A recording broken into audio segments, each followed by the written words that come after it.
Nigerians now should understand that this government does not have respect to their votes. So they must factor in the fact that they will vote and defend their votes. No government is superior to the people. How many are the politicians? They're up to 5,000. So we cannot be silent this time. Nigerians should vote them out and insist that their votes should count. Your party, the ADC, yes, has accused the ruling APC government, of using the EFCC against opposition members, opposition parties. Yes. Yeah. So, what's your opinion on this? It's a very straightforward thing. It is purely a fact. Are there examples of? Let me ask. Malami was the minister, the Attorney General of the Federation under Buhari. Buhari handed over power May 29th, 2023. Where were this government? I am not saying anybody who undertakes anything that is against the law that person should not be taken. No, why not? How come it is only when Malami showed his face in ADC unveiling, that's when they remembered that he should come and answer for EFCC? Let me ask, the humanitarian minister that paid flights, commercial flight for people from Abuja to Kogi, when there is no airport in Kogi, please, what have they done to her? She was removed from her office, meaning there is reasonable suspicion she has misconducted herself. And that's the only reason that she could have been removed. So EFCC invited her, interrogated her. Have you heard she has been prosecuted? Now, he went to Delta State.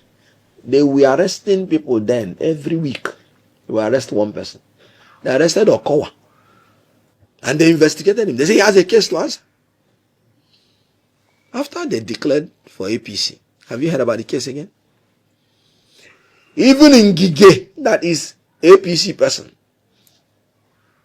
they have arrested him because certain of his comments is like showing that they should remove the hand of the monkey from the soup because it looks like the hand of an individual. Immediately that's going that they arrested him. So you could see selective justice. You could see political intimidation. You could see selective persecution of the opposition leaders.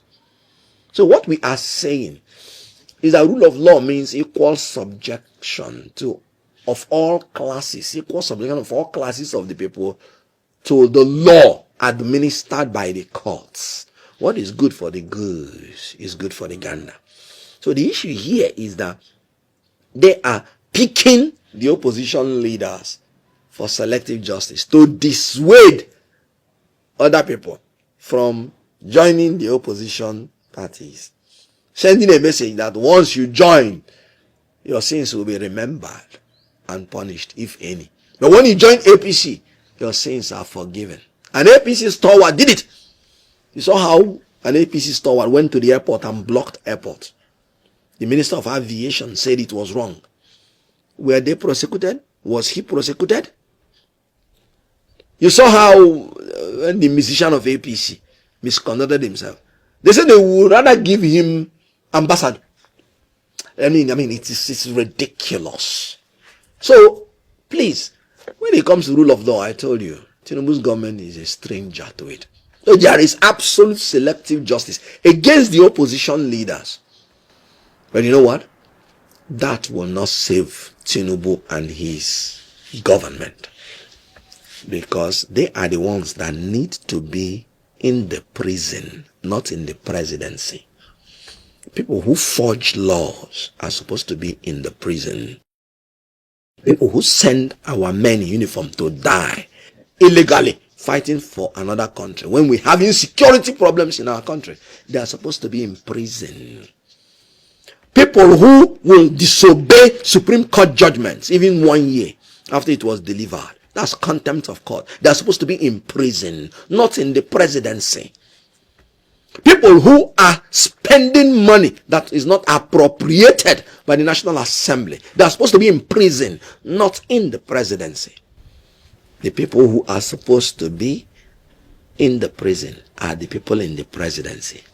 And that is why Nigeria is being treated like a criminal group from world leaders. You heard one leader say he's going to come gun a-blazing. It's because he believes that he's dealing with people with criminal mind, not administrative mind. It's very unfortunate. Many people have said that the APC is a threat to democracy in Nigeria. At some levels. APC is an existential threat to Nigerian democracy. You saw what happened in 2023 with technical glitch. People no longer believe that their votes will count. You saw how results were not electronically transmitted from the polling unit. And you saw how the imprimatur of the court was used to legitimize that illegality.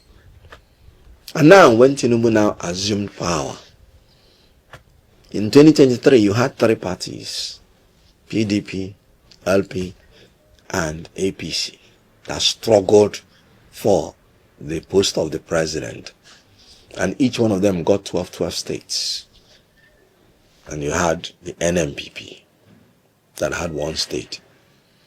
Where is PDP and LP? They are dead. Because of the champatous leadership style of Tinubu.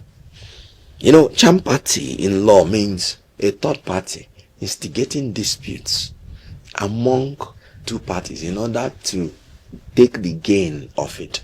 You heard when Tinubu said and boasted that, I would enjoy them to kill themselves. Allow them to kill themselves now. Why are you killing them through your own surrogates? Wike is working for you as a minister. So you are the one who is killing PDP using your minister. I just hope Wike does not end up killing himself as in politically. Because that would be political suicide. You know, Wike said one political mistake he regretted was when he said he brought Ahmadu Sharif to be the PDP chairman. Said he regrets it in his life. I just pray for him that this should not be the second mistake he will regret all through his life, because that will be political suicide. So the issue is that APC is an existential threat. One, they don't have respect for separation of powers. You just saw how they forged the tax law to remove the powers of the National Assembly and the powers of the court in order to expand the powers of the executive. That is an existential threat to democracy. Because when there is no separation of power, there will not be checks and balances. You can see how they went to court. You can see how the court now says the president has discretion to remove elected representatives of the people. That is existential threat to democracy.